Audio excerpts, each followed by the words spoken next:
하나님 말씀 함께 보겠습니다. 이사야서 66장 1절 4절 말씀 우리 한 목소리로 같이 이사야서 66장 1절부터 4절입니다. 같이 읽습니다. 시작. 여호와께서 이와 같이 말씀하시되 하늘은 나의 보좌요 땅은 나의 발판이니 너희가 나를 위하여 무슨 집을 지으랴. 내가 안식할 처소가 어디랴. 나 여호와가 말하노라. 내 손이 이 모든 것을 지었으므로 그들이 생겼느니라. 무릇 마음이 가난하고 심령이 통회하며 내 말을 듣고 떠는 자, 그 사람은 내가 돌보려니와 소를 잡아 드리는 것은 살인함과 다름이 없이 하고 어린 양으로 제사 드리는 것은 개 목을 꺾음과 다름이 없이 하며 드리는 예물은 돼지의 피와 다름이 없이 하고 분향하는 것은 우상을 찬송함과 다름이 없이 행하는 그들은 자기의 길을 택하며 그들의 마음은 가증하는 것을 기뻐한즉 나 또한 유혹을 그들에게 택하여 주며 그들이 무서워하는 것을 그들에게 임하게 하리니 이는 내가 불러도 대답하는 자가 없으며 내가 말하여도 그들이 듣지 않고 오직 나의 목전에서 악을 행하며 내가 기뻐하지 아니하는 것을 택하였으니라 하시니라. 아멘. 옆에 계신 분들 바라보시죠. 말씀 듣고 은혜 받으세요. 하나님은 당신을 사랑하십니다. 하나님의 사랑을 받는 여러분 오늘 또 하나님께서 하신 말씀을 통해서 귀한 은혜 체험하시기를 소망합니다. 말씀 듣고 은혜 받으면 돼요. 제가 늘 말씀드리지만 말씀 듣고 은혜 받으면 됩니다. 말씀 듣고 은혜 받으라고 하는 말을 제가 왜 설교하기 전에 항상 하는지 아시겠어요? 말씀 듣고 은혜 받지 못하는 사람들이 있기 때문에 그런 거예요. 이 말씀 듣고 은혜 받으면 되거든요.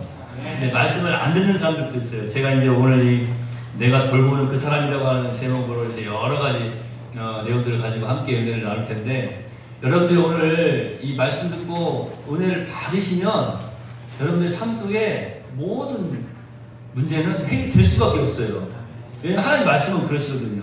각 사람에게 임하여서 여러분의 모든 것을 온전케 하십니다. 우리의 부족함을 채우시고 온전케 하시는 것은 하나님의 말씀이에요. 오늘 우리 아까 함께 오면서 우리 학생들하고 그런 이야기 잠깐 했어요. 요즘 막 AI 이야기 많이 나오고, 제가 전에 한번 뭐 설교하면서 뭐 캔쇼 이야기도 하고 막 했었는데, 이제 챗 GPT 이야기도 하고 그랬는데, 이제 사실은 영적인 부분으로 해결할 수밖에 없어요. 그러한 시대가 이제 옵니다. 앞으로 뭐 코로나 시대에는 많이 모이지 마세요라고 이야기하고 그러면 어떻게 할까요? 뭐 영상으로라도 예배를 전송해가지고 예배 드리고 그랬잖아요. 근데 앞으로는요, 영상으로도 예배 못할 수도 있어요. 왜냐면 AI가 딱 차단시켜버리면 어떻게 집에서 영상 예배 드릴 수 있겠어요? 그러니까 여러분, 제가 오늘 기도하면서 여러분한테 또 함께 하나님께 기도한 내용인데, 하나님 그렇게 예배할 수 있을 때 정말 많이 예배하게 해주세요라고 간절한 마음으로 기도한 건데, 우리가 살면서 함께 모여서 예배할 수 있을 때 많이 예배 드려야 돼요. 정말 귀한 겁니다. 그 귀한 은혜가 임하시길 소망합니다. 오늘 선교사님이 아멘 주 예수여 오시옵소서 그랬는데, 우리 예수님 오시기 전까지 이 땅에서 정말 함께 모여서 예배하는 일에 최선의 열심을 다해야 될 줄로 믿습니다. 또 예배 시간에 말씀 듣고 은혜 많이 받으셔야 돼요. 다시 한번 옆에 계신 분 바라보세요. 말씀 듣고 은혜 받으세요. 진정으로 하나님께 예배를 드리는 사람들은 어떤 모습으로든지 자신의 부족함을 아는 사람들, 자신의 부족함을 아는 사람들만 어떻게 보면 하나님께 예배를 드릴 수가 있는 것입니다. 우리들이 가진 것이나 이루어 놓은 것이 하나님 앞에서 아무것도 아니라고 하는 것을 깨달아 알고 있는 그 사람, 자신의 부족함을 절실히 느끼는 사람, 그 사람만이 진실된 예배를 드릴 수가 있어요. 진정한 예배를 드릴 수가 있는 거예요. 우리 자신의 모습도 한번 살펴보세요. 내가 예배 드리지 않고, 내가 하나님 섬기지 않고, 하나님 믿지 않아도 내가 다 잘할 수 있어. 모든 것을 다 잘할 수 있어. 그렇다면 예배 드릴 수 있을까요? 예배 안 드립니다. 내가 다 잘할 수 있는데 뭐. 제가 얼마 전에 뭐 그런 무슨 이야기 하지 않았습니까? 예수 믿으세요. 그러니까 어떤 사람이 아이고 뭐 예수 믿어 내 주먹을 믿지. 우스갯소리로 제가 그런 이야기 했는데 예수 믿으세요. 그러면 내 주먹을 믿지 뭐예요? 내 능력을 믿겠다라고 한 거예요. 또 어떤 분들 어떻게 말합니까? 예수 믿으세요. 그러면 아이 내가 죽기 한 일주일 전에 예수 믿으면 되지 뭐. 근데 천국 가잖아요. 물론 틀린 말은 아니죠. 죽기 뭐 하루 전에 예수 믿어도 예수 믿으면 천국 가겠죠. 근데 질문이 다시 생기지 않습니까? 언제 죽으시려고 그러는데요. 언제 죽을지 알아요. 여러분 아세요? 참 재밌는 사람들이 많아요. 주변에 보면. 여러분은 어떻습니까? 한번 생각해 보세요. 진정한 예배를 내가 지금 드릴 수 있는 사람인가? 그렇다면 나는 아무것도 아니구나. 나 자신의 부족함을 깨달아 알 때에 비로소 예배를 드릴 수가 있는 거예요. 이것을 깨달아 알지 못하면 예배할 수가 없는 것입니다. 여러분은 오늘 어떠한 모습으로 이 예배의 자리에 나오셨습니까? 오늘 본문 말씀에 보면 하나님께서 기뻐하시는 예배자가 어떤 사람인지를 분명하게 보여줍니다.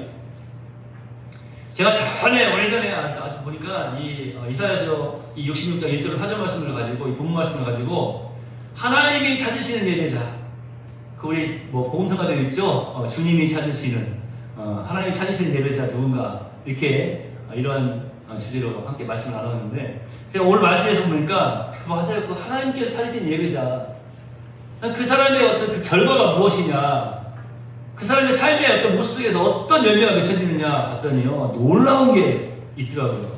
오늘 말씀이 뭐라고 말씀하시냐면 그 사람은 내가 돌보려니와 이렇게 말씀하십니다. 하나님께서 그 사람을 내가 돌보겠다라고 말씀하시는 거예요. 하나님이 돌보시는 그 사람, 하나님이 돌보시는 그 사람이 누구냐라고 하는 거예요. 이 말씀의 이제 제목을 여러분 잘 좀 기억하셔야 돼요. 내가 돌보는 그 사람. 여기서 내가는 누구예요? 이영철 목사예요? 아닙니다. 하나님이 돌보시는 그 사람. 하나님께서 기뻐하시는 예배자를 하나님께서 돌보신다라고 말씀하시지 않습니까?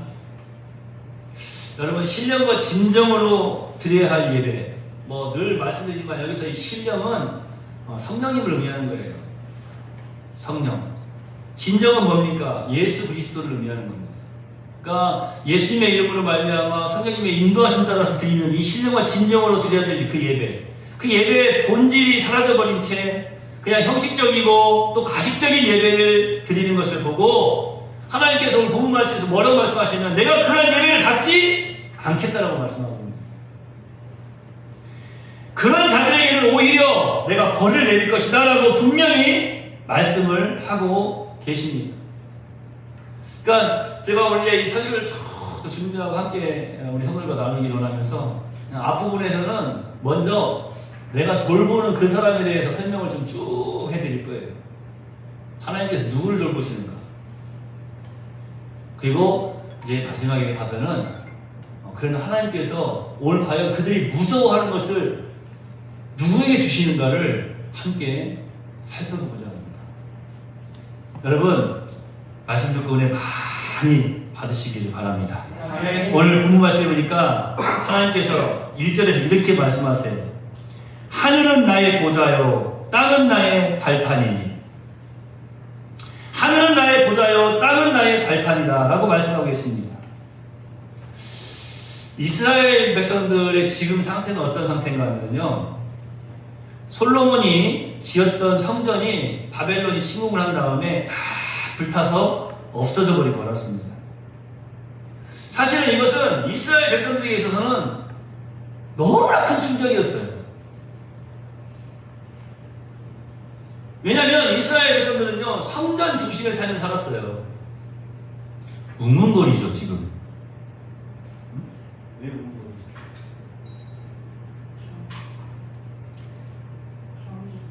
네? 병이 소리입니까? 제가 웅웅거려서 죄송합니다. 옆에 계시면 다시 한번 바라보세요. 말씀 좀 걸어봐주세요. 안녕하세요. 자, 성전 중심의 삶을 살았다고 나름 자기들은 그렇게 생각했어요. 그게 무슨 말이냐면 항상 그들은 성전 중심의 삶을 살았어요. 뭐 제사도 그랬고 물론 이제 성전으로 찾아가고 딱 정한 절기에 항상 찾아가고 그러니까 성전 중심의 삶을 살았고 성전 중심의 신앙생활을 하고 있었는데 그 삶의 구심점이라고 생각했던 그 성전이 불타서 없어져 버린 거예요. 성전이 불타서 없어졌다고 하는 것을 알면서도 이들이 어떻게 했냐면요, 바벨론에 심지어는 포로로 끌려가서 우리가 잘 알고 있는 것처럼, 네? 다니엘 같은 사람도 그렇게 하지 않습니까? 예루살렘을 향하여서 창문을 열어놓고, 예루살렘 쪽으로 창문을 열어놓고 하루에 몇 번씩? 3번씩 기도를 했어요. 제가 전에 그런 말씀 드렸죠? 어쩔 때 한 번씩 보면 이제 고속도로 휴게소 이렇게 가다가 휴게소에서 쉬잖아요. 휴게소에서 쉬면요, 한 번씩 그런 것들을 종종 봐요. 요즘은 이제. 그 이슬람 교도들이잖아요. 이슬람 교도들이 와가지고. 그 시간인가 봐요. 딱 그 시간. 그들이 기도하는 그 시간이 있어요. 그럼 어떻게 합니까? 딱 그 뭐 깔아놓고 어디 가가지고 하죠? 보셨죠? 뭐 어떻게 저런다고 하니까요. 또 그런다고 또 우리 또 직구진 학생들 옆에 가지고 잔디를 만들시 하느냐고 이렇게 하지 마, 같이 하지 말고. 그 사람들은 그러면 싸워요. 자기 신을 모독한다고 생각할 수도 있거든요. 하여튼 이스라엘 사람들을 보면은 꼭 하루에 3번씩 그 성전을 향한 쪽, 이스라엘 향한 쪽이 아니라 사실은 성전이 있던 그곳을 향하여서 창문을 열어놓고, 그쪽 창문을 열어놓고 기도를 하는 거예요. 하루에 3번씩. 물론 뭐 미신적인 행위라고 생각될 수도 있겠지만 우리에게 좀 도전을 주지 않습니까? 저는 사실 그들이 이렇게 정해진 시간에 탁 이렇게 막 경배하는 그런 모습들을 보면서 물론 안타깝죠. 잘못된 신에게, 우상에게 절하는 참 안타까운 부분이지만 우리 그리스도인들이 좀 이런 모습들도 좀 배워야 되지 않겠는가, 그런 생각을 해보게 되거든요. 지지난주에 이제 저희 집에 7시 45분만 되면은 파란색 무슨 막 노래가 계속 울려요. 그래서 이게 뭐야 그랬더니 우리 주일학교 어린이 시온이라고 하는 어린이가 휴대폰을 놓고 간 거예요. 교회에다가 자기 동네 거는 잘 챙겨가지고 갔으면서 자기 거 휴대폰을 놓고 갔어요. 놓고 갔는데 7시 45분이 딱 되면 울려, 알람이. 그러니까 그때 일어나서 학교 가는 시간인가 봐. 아무래도 그때 딱 울리더라고요. 그 노래를 제가 좀 외웠어요. 파란색 뭐 하면서 막 울려요. 근데 오후에 또 한 번 울려요. 오후에 울리는 건 제가 잘 못 들었어요. 근데 오후에 또 한 번 울려요. 근데 그때 뭐 학원 가는 시간이었는지 모르겠지만, 그래서 아침에 7시 45분이 되니까 딱 울리더라고요. 근데 제가 그때 한 가지 깨달은 게 있어요. 내가 우리 성도들한테 이것도 한번 부탁을 한번 드려야 되겠구나. 그래서 우리 성도들이 딱 어느 시간이 되면 그 시간에 함께 딱 기도하는 거야. 알람을 맞춰놓고. 다 외면을 하시네? 정확하게 우리가 시간을 뭐 10시, 뭐 9시 맞춰놓을 수는 없지만 여러분들 스스로 좀 맞춰놓을 수 있지 않겠어요? 그래서 그 시간만큼은 딱 알람이 울리면 이거 내월교회를 위해서, 내가 내월교회에서 기도하는 시간. 좋지 않습니까? 참 좋은 것 같아요. 우리 뭐 청년들, 학생들은 지금 말씀 또 일주일에 2번씩 이렇게 올라오고 있는데 그 말씀에 아멘 쭉 달고, 또 뭐 우리 밴드에도 우리 장로님들이나 권사님들, 집사님들 댓글을 달고 계시는데 이렇게 알람을 딱 정해놓고, 제가 뭐 몇 시라고 딱 제가 정하지 않을게요. 여러분들도 딱 정해놓고 그런 마음이 좀 있으셨으면 좋겠어요. 제가 다음에 여쭤볼게요. 장로님은 몇 시에 알람 맞춰주셨습니까? 딱 시간 딱 말씀하세요. 그게요. 그러시면 안 돼요. 딱 좀 정해놓고 그 시간 되면 무조건 딱 기도하는 거예요. 3번이면 더 좋겠죠. 근데 꼭 뭐 3번 아니더라도 1번이라도 그러면 좀 기도하지 않겠어요? 그러니까 이스라엘 사람들이 포로로 끌려갔으면서도 예루살렘을 향해서, 그 성전을 향해서 문을 열어놓고 하루에 3번씩 꼭 빠짐없이 기도를 했어요. 그러니까 이들이 포로 생활을 마치고 고국으로 돌아와서, 이스라엘, 예루살렘으로 돌아와서 제일 먼저 했던 게 뭐냐면 무너진 성전을 다시 재건하는 일, 다시 세우는 일이었어요. 쉽게 말해서 이 예배당을 다시 건축하는 일을 그들이 시작을 했어요. 그런데 한 가지 놓쳐버린 게 있었어요. 하나님께서 원하시는 것은 사실은 솔로몬이 지어놨던 그런 성전이 아니었거든요. 이들이 다시 돌아오자마자 이제 지었던 그런 성전이 아니었어요. 하나님께서 무너진 것을 다시 세우기를 원하신 것은 이 건물이 아니고, 이 성전이 아니고 바로 하나님의 백성들의 마음이었어요. 하나님을 향한 그 마음, 신령과 진정으로 드리는 그 예배의 회복, 이것을 하나님께서 원하신 것이었지 보이는 건물을 세우는 것을 하나님께서 원하신 것이 아니었다라고 하는 것입니다. 처음에 솔로몬도 참 멋있는 사람이었어요. 성전을 다 건축한 다음에 이제 성전 봉헌식을 딱 드리는데 성전을 다 지어놓고 난 다음에 요즘도 지금 보면 우리 주변에 보면은 성전 건물 다 지어놓고 이제 성전 그 지은 비용을 다 해결하면 그때 이제 봉헌식을 해요. 성전 봉헌식을 다 하는데 그때 이 역대하 6장 18절에 보니까 솔로몬이 이런 고백을 해요. 하나님이 정말로 참으로 사람과 함께 땅에 거하시리이까 하늘과 하늘들의 하늘이라도 주를 용납지 못하겠거든 하물며 내가 건축한 이 전이오리니까.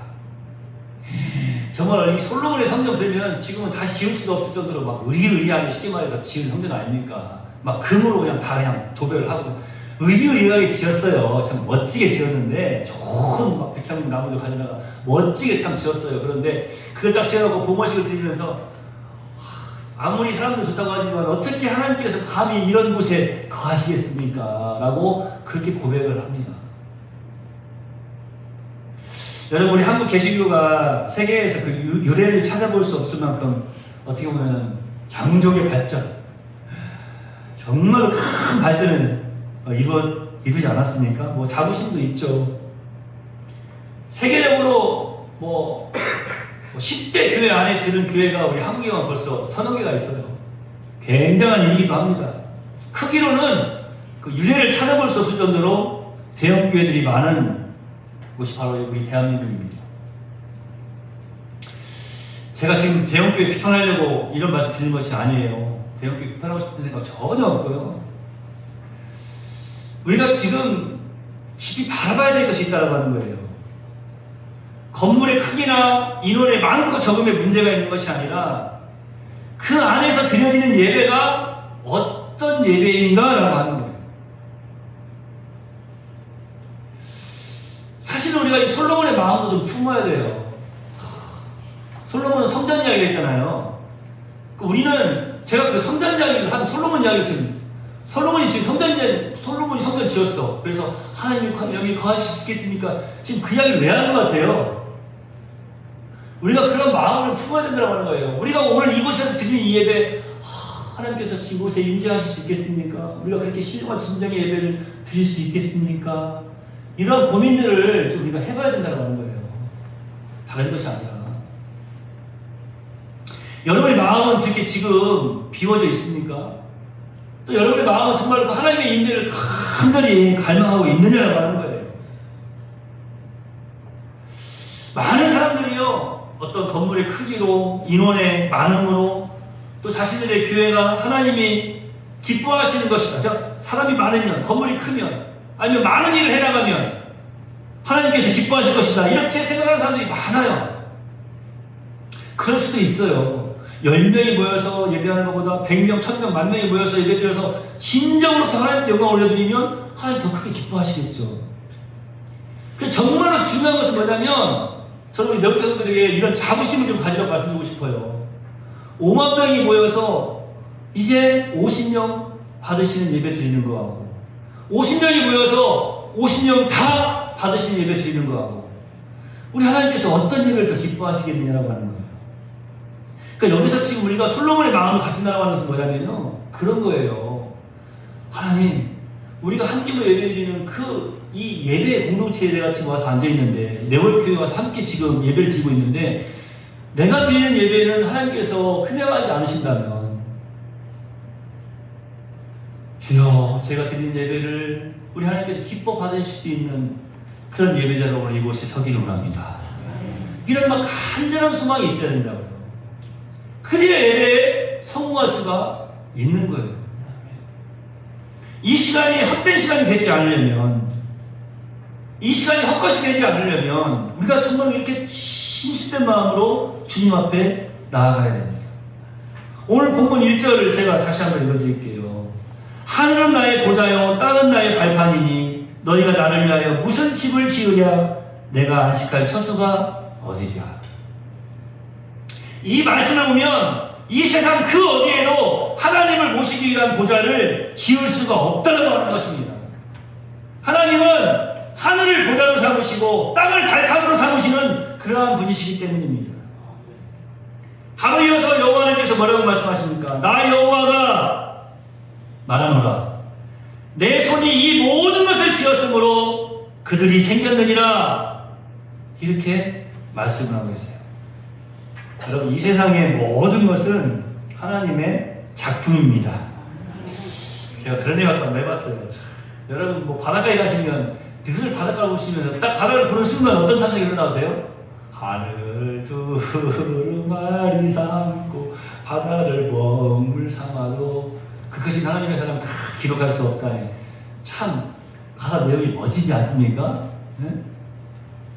백세 전에 저 세상에서 나로라고 하거든. 그 가사도 뭐 기가 막히다고 그러시는데, 제가 볼 때 정말 그 하늘을 두루마리를 삼고, 두루마리가 또 뭔지 모르는 사람도 있겠구나. 하늘을 노트 삼고, 공책으로 삼고, 노트는 알지? 하늘을 노트로 삼고, A4 용지로 삼고, 바다를 먹물 삼아서. 먹물도 또 물으면 안 되는데, 오징어 먹물 아니에요? 볼펜 심 먹물. 그래도 다 기록 못 한다는 거예요. 하늘을 보좌로 삼으시고 땅을 발판으로 삼으시는 분. 나 여호와가 말하노라. 내 손이 이 모든 것을 지었으므로 그들이 생겼느니라. 여러분, 이 세상의 모든 것은 하나님의 작품임을 믿으십니까? 네. 그 우리 네오교회도 좀 더 이제 날씨, 여러분 장마 끝나고 날씨 좀 좋아지면 야외 예배도 나가서 좀 드실까요? 야외 예배도. 유진규 선생님도 저 키보드 스피커 달아가지고 들고 뚠뚠뚠뚠 하면서 야외 예배도. 자, 보세요. 아무리 인간이 새로운 건축물을 짓는다고 할지라도 사실은 하나님 보실 때는 눈꽃만도 못한 하찮은 것이 아니겠습니까? 그렇다면 하나님께서 진정 원하시는 것이 무엇이냐라고 하는 거예요. 제가 지금 오늘 이 부분을 말씀드리려고 하는 거예요. 우리의 삶의 모습도 한번 살펴보세요. 어떤 이들은 세상적인 눈으로 볼 때 크다라고 생각하는 사람이 있어요. 많은 것을 이루었다고 생각하는 사람도 있어요. 성공했다라고. 나는 작아. 많은 것을 이루지 못했어. 실패하고 있어. 아니, 실패했어.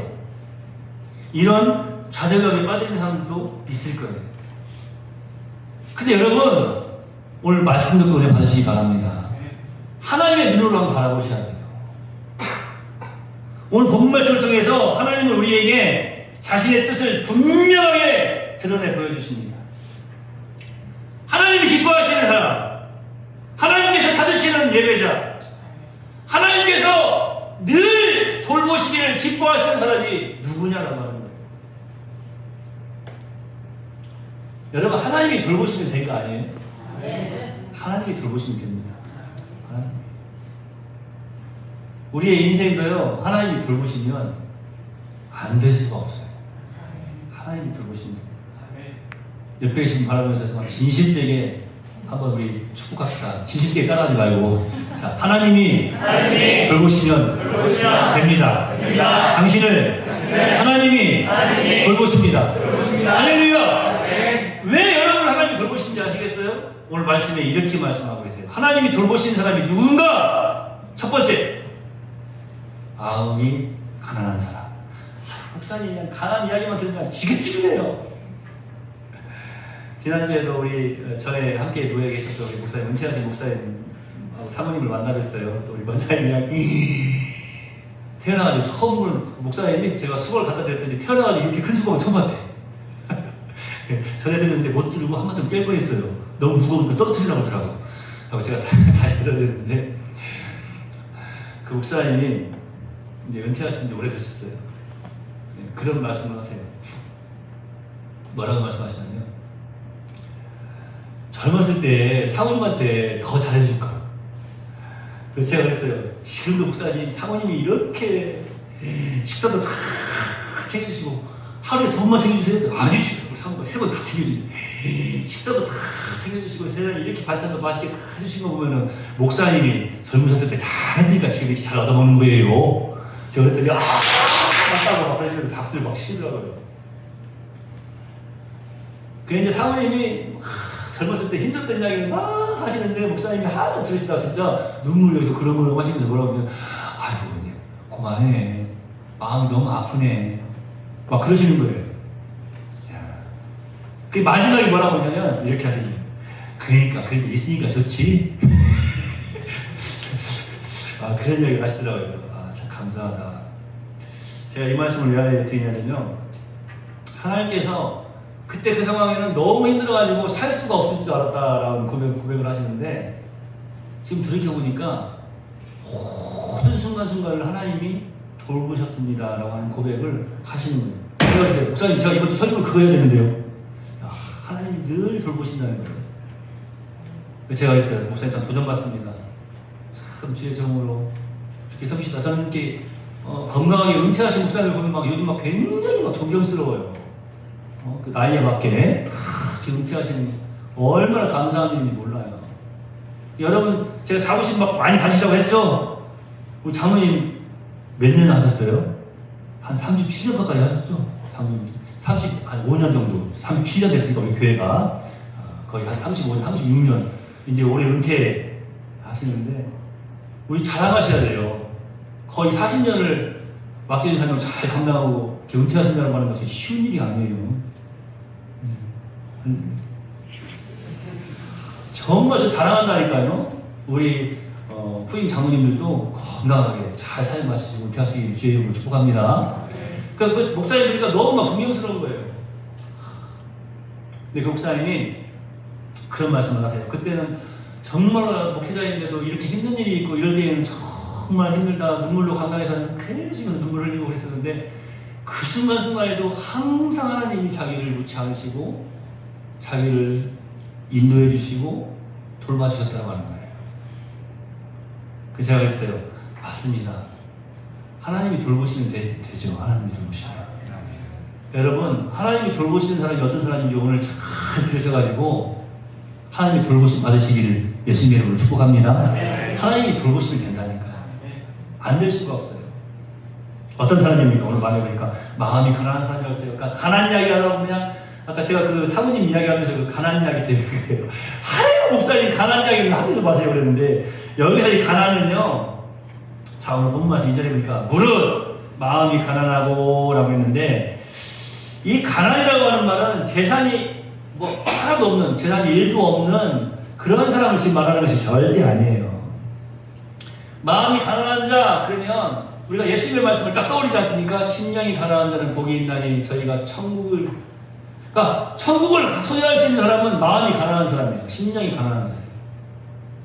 예수님 말씀이 딱 떠올라요. 오늘 이 이사야서에 있는 말씀하고 똑같은 거예요. 예수님께서 사실은 이 이사야서에 기록되어 있는 이 말씀을 지금 해주신 거예요.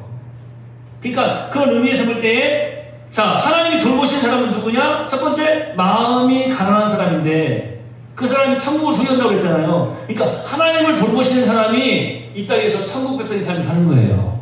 이 땅에서도 천국 백성으로서의 행복자의 삶을 살 수 있는 사람이 누구냐면 마음이 가난한 사람이에요. 이 마음이 가난한 자를 하나님이 돌보신다라고 말씀해 주신 겁니다. 여기서 보면 자 이제 이 마음이 가난한 자가 누구인지를 알아야 될 거 아니에요.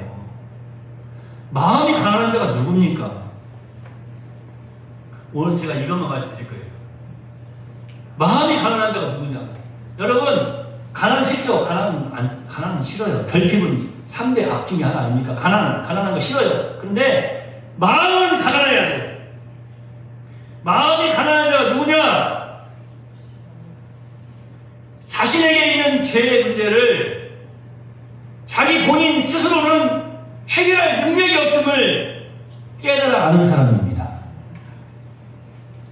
그러니까 이 부분을 좀 이렇게 좀 설명을 해야 되는데 사람이 그냥 막 무조건 막 전과적으로 회개하라고 그러니까 내가 무슨 일을 지었는데 회개하라고 그러냐고 내가 뭐 죄인이냐고 나 선한 양심으로 떳떳하게 교회 안 다녀도 예수 안 믿고 잘 살았는데 내가 무슨 죄인이냐고 이렇게 막 반대하는 사람들이 있는데요. 사실 이거예요. 이거 뭐냐면 나에게 있는 이 죄의 문제를 나 스스로는 해결할 수가 없구나.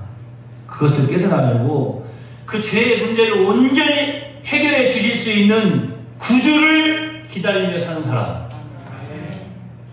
그 사람이 마음이 가난한 사람이에요. 이사야 선지자를 통해서 이미 그 땅에서 하나님의 백성들에게 이것을 선포하셨어요. 그리고 신약에 와서 우리 예수님께서 다시 한번 천국이 누구의 것이냐라고 말씀해 주시면서 바로 마음이 가난한 사람, 심령이 가난한 자는 복이 있다라고 말씀하시면서 천국이 저희의 것이다라고 선포하신 것입니다. 마음이 가난한 사람. 이 죄의 문제를 나 스스로는 해결할 수가 없어. 나의 죄의 문제를 온전히 해결할 수 있는 구주, 그 구주를 소망하며 기다리는 사람. 성전에서 늘 기도하였던 한 여종이 예수 그리스도께서 이 땅에 오신다는 사실을 알고 얼마나 눈물을 흘리면서 감사함으로 기뻐하고 하나님께 영광을 올려드립니까?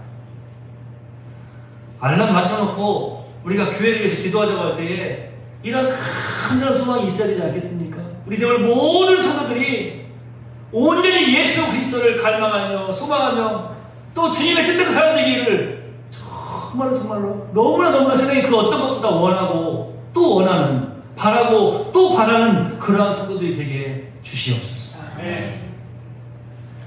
여러분, 그저 겉으로 보기에만 의리번쩍한 건물이 성전이 아닙니다. 성전은 뭐냐면요, 거룩한 처는 뭐냐면, 그래서 주의 정도를 통해서 이렇게 말씀하지 않습니까? 너희의 몸은 성전이다. 이 성전이라고 하는 것은 뭐냐면 바로 이거예요. 마음이 가난한 자, 즉 예수 그리스도를 갈망하며 기다리는 그 사람, 그렇게 심령이 가난한 그 사람. 교회가 뭐라고 했어요? 예수를 구주로 시인하는 무리라고 하지 않았습니까? 우리의 모임 자체가 교회예요. 네모의 교회가 바로 우리입니다. 우리. 이건 예배당, 건물.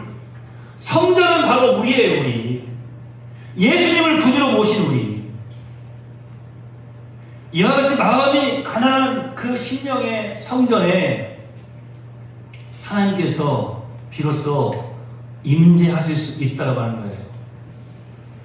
하늘을 보좌로 삼고 이 땅을 발판 삼으실 수 있는 그 하나님께서 내 마음에 들어오셔서 앉으실 수 있다고 하는 거예요. 자, 여러분, 우리 말씀에서 우리가 좀 도전받지 않습니까? 아직까지도 내가 예수님을 나의 구주로 영접하지 못하고 그저 어쩌다 보니 여기서 네월교회 성도, 어쩌다 보니 네월교회 교사, 어쩌다 보니 직분자, 만약에 어쩌다 보니까 그냥 여기서 내가 목사, 그 여러분 보실 때 제가 좀 한심스러워 보이지 않겠어요? 예수님을 구주로 영접하지 못한 상태에서 그냥 어쩌다 보니 목사, 어쩌다 보니까 여기 이 자리에 서 있어 지금 설교하고 있어. 이러한 자리에 예수님께서 임재하실 수가 있냐라고 하는 거예요. 이러한 자리에 하나님께서 이 사람을 성전 삼아서 이곳에 임재하실 수가 있겠느냐라고 하는 거예요. 절대 없습니다. 아무리 크고 웅장한 성전에도 하나님은 임재하시지 않는다니까요. 하나님께서 그곳에 임재하시는 이유가 있어요. 그곳에 마음이 가난한 자가 있을 때. 이 세상 사람들을 보면요, 누구나 부자가 되기를 바라고 높은 지위에 앉고자 합니다. 왜냐하면 그만큼 더 좋은 가치와 혹은 보배로운 것들을 소유할 수 있는 기회에 가깝다고 생각하기 때문에 그런 거예요. 그것이 행복을 추구하는 길뿐만 아니라 성공의 길이라고 보기 때문에 그런 것입니다. 그러나 그러한 세상적인 부유함만으로는 진정한 행복을 맛볼 수가 없습니다. 자기의 영적인 빈곤을 인정하는 것이 가난한 마음입니다. 천국은 바로 이런 자의 것입니다. 돈 많고 지위가 높은 사람이 아니라 마음이 가난한 사람이 천국의 주인이 될 수 있다고 하는 거예요. 저희 노예 아래도 보면 어떤 교회에 장로님들끼리 다툼이 있어요. 장로님이 16분이 있는데 9대8로, 아니다, 9대8이 아니지, 그럼 17명이네. 10년까지 9대7로 나눠져 가지고 막 다투는 거예요. 그러니까 9대 7이니까 과반수도 안 되잖아요. 그러니까 당회에서 뭐 결정도 못 해요. 제가 한번 들어봤어요. 그 목사님이 했더니 원래 장로님께서 앉으시는 그 장로님석이 있어요. 거기에 딱 그분이 다 앉아서 예배 드려야 되는데 다 흩어져 있대요. 이만큼 이렇게. 가슴이 너무 아프대요. 해결할 수도 없고. 자기가 그걸 깨달았다는 거예요. 천국은 어린아이와 같은 자가 들어간다고. 이 어른들은 천국에 못 갈 것 같다고 그런 생각이 들더래요. 어린아이 같은 마음이 없어요. 어린아이는 어때요? 둘이 싸웠어. 얘가 잘못했어. 얘가 좀 더, 한 5살 정도 더 많은데 잘못했어. 얘는 4살이야. 야, 형아가 잘못해서 그럴 수도 있지. 형아, 미안해. 빨리 이야기해. 그러면은 자기가 미안한 거 없어도 애들은요, 형아 미안해. 야, 넌 동네 때리면 안 되지. 때려서 미안해 빨리 말해. 그러면 됐으니까 때렸죠. 그런 게 아니라 미안해, 이제 안 때릴게. 이게 어린아이라고요, 이게. 그래도 물론 요즘 어린아이들은 안 그러죠? 요즘 어린아이들은 안 그래요. 요즘 어린아이들은 너 진짜 나 죽자. 끝까지 막 하고 막 엄마 아빠가 때리면 뭐 때려 죽여라. 내 새끼 죽냐고 하면서 막 계속 막 윽박지르고 그러는데 어린아이들은 그런다니까요. 나 사과해. 그럼 사과하고 내 마음에 안 들어도 이렇게 용서하고 화해하고 끝내버리잖아요. 그런 생각이 들더라니까요. 예수님이 이 어린아이 한 명 딱 세우고 다투는 자들에게 이 어린아이와 같은 그렇게 욕심도 부리지 말고 누가 더 큰 자리 차지할까 누가 더 많이 가질까 욕심 부리지 말고 이 어린아이와 같은 그러한 마음이 되어야 된다. 여러분 하나님께서 어떤 사람을 받으신다고 했습니까? 마음이 가난한 자예요. 마음이 가난한 자. 그런 상태에서 드리는 예배가 과연 그 예배가 하나님께서 받으신 예배가 될 수 있을까요? 혹시라도 여기 우리 성도들 가운데 혹시 지금 다툼이 있는 성도들이 있습니까? 안 받아요. 하나님께서 그 예배를 받으실 수가 없는 거예요. 그 왜 안 받으시냐면 보니까 이쪽 사람들이 믿는 하나님은 다른 하나님이야. 이쪽 사람들이 믿는 하나님하고. 그죠? 다툼이라는 게 그렇게 무섭다니까요. 우리는 지금 어떤 하나님께 예배를 드립니까? 그 하나님께서 지금 찾으시는 하나님이 누굽니까? 마음이 가난한 자예요. 영적인 빈곤을 인정하는 그런 사람입니다. 그래서 자신의 부족함과 궁핍함을 알고 그것을 오직 하나님께로부터 채움받기를 갈망하는 사람. 이 세상의 부귀 영화를 온갖 쾌락을 갈망하는 것이 아니라 오직 하나님을 사모하고 하나님의 말씀과 은혜를 간절히 바라고 구하는 그 사람. 우리 하나님께서는 그렇게 갈급한 심령, 사모하는 영혼을 만족해 하시는 하나님이십니다. 하나님께서 기뻐하시는 교회가 어떤 교회인가 살펴봤어요. 다른 거 없어요. 답이 딱 나와요. 이런 갈급한 사람들이 모여있는 곳, 목마르고 굶주린 심령들이 모여있는 곳. 여러분 배부른 사람들은요 절대로 하나님을 찾지 않습니다. 심령이 가난한 자만이 하나님을 찾는 거예요. 마음이 가난한 사람만이 하나님을 찾을 수밖에 없겠죠. 구주를 기다릴 수밖에 없겠죠. 왜요?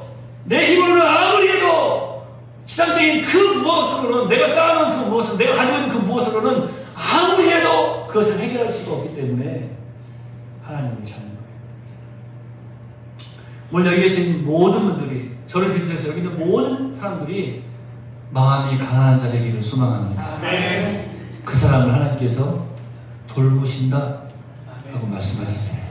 그러니까 여러분들이 좀 이럴 때 좀 지혜를 얻어야 돼요. 말씀 듣고 은혜 받으라는 게 이런 거예요. 또 지혜를 좀 얻어야 돼요. 이럴 때 여러분 소망하고 있는 마음에 어떤 소망들이 있잖아요. 그럼 이렇게 기도하는 거예요. 하나님 저 정말로 마음이 가난한 자 되기를 소망합니다. 정말 저는 주님만 바라봅니다. 하나님 저는 정말로 마음이 가난한 자 되기를 소망합니다. 하나님 저는 정말로 주님만 바라봅니다. 예수님만 바라봅니다. 그러니까 하나님께서 저를 돌보신다고 했죠? 그러니까 저희 상태에 어떤 부분이 있는데 그 부분도 좀 돌봐주세요. 얼마나 좋아요. 안 그래요? 옆에 계신 바라보세요. 당신을 하나님이 돌보십니다. 기도하겠습니다. 하나님 영적으로도 교만하여서 세상적으로 뿐만 아니라 배부른 자들은 하나님을 찾지 않습니다. 우리 하나님께서 돌보신다고 약속한 사람들은 마음이 가난한 사람들입니다. 자신이 스스로가 죄의 문제를 해결할 수 없음을 알고 주님 앞에 겸손히 나와 무릎을 꿇고 우리를 구원하여 주신 예수 그리스도의 그 은혜에 감사하고 감격하여서 살아계신 하나님께 믿음으로 나와 예배하는 자들, 이렇게 마음이 가난한 자들을 우리 하나님께서 찾으실 뿐만 아니라 그들을 돌보시겠다고 약속해 주셨습니다. 이 말씀을 통해서 오늘 큰 은혜를 깨달아 알게 하여 주시옵소서. 우리의 삶 속에 하나님의 돌보심이 필요한 곳이 어느 곳입니까? 우리의 모든 삶의 영역에 하나님의 도우심이 간절히 필요합니다.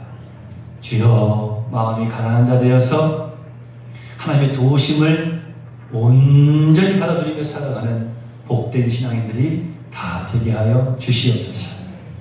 이 돌보심은 예수 그리스도 안에서 이미 우리에게 약속되어진 것이 아닙니까? 하나님께서 약속해 주신 것을 받아들이지 못하는 어리석은 자의 삶을 살아가는 것이 아니라 더욱더 겸손히 깨달아 알고 감사함으로 하나님께 나와서 이 귀한 돌보심을 받아들이는 여기 있는 주의 백성들이 다 되도록 인도해 주시옵소서. 하나님, 우리를 돌보는 이들이 큰 능력이 있고 많은 것을 가진 자이며 참으로 유명한 자이면 얼마나 우리가 힘이 있고 또 기뻐하겠습니까? 오늘 깨달아 알게 하여 주시옵소서. 천지를 창조하신 여호와 하나님께서 나의 돌봄이 되신다는 것을, 나를 돌보아 주신다는 하는 것을 다시 한번 기억하고 큰 감동과 감사함으로 아버지께 영광을 올려드리며 더욱더 우리 남은 모든 생을 통하여서 하나님께 예배에 성공하고자 하는 복된 신앙인들이 다 되게 하옵소서. 예수님의 이름으로 거룩하신 아버지 앞에 축복하며 기도하옵나이다.